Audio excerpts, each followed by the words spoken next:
my life was meaningless. No.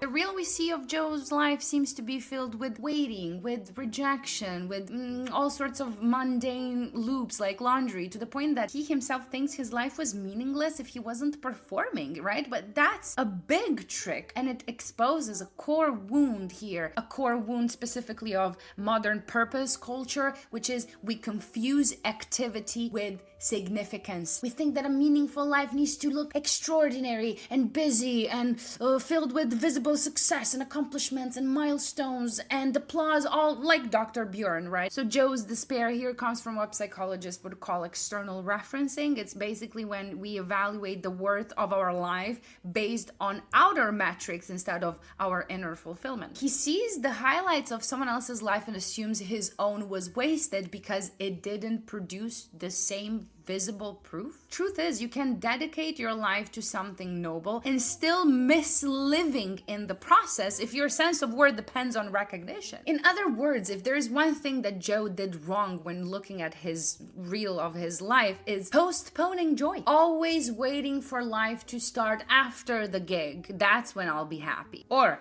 after I have enough money, that's when I'll be happy. Or after I get in a relationship, that's when I will rest. After I get this promotion, that's when I will feel proud. Ugh, just do it now. Just feel proud now.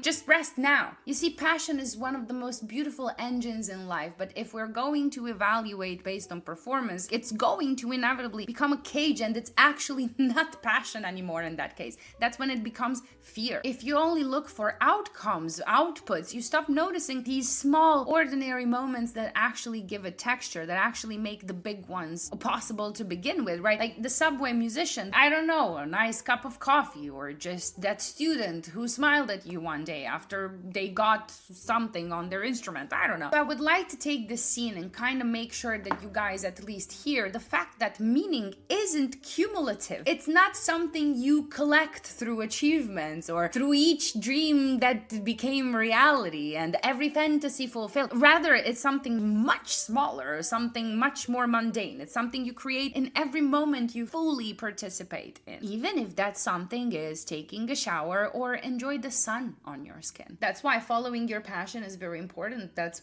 for sure, but only if it doesn't become the reason you miss your life, okay? Now, to help you with that, you will find in the workbook attached to this deep dive a chapter for exactly this. You will find it at page 13, and it's about learning to live your life to the fullest, basically, by being present in mundane moments.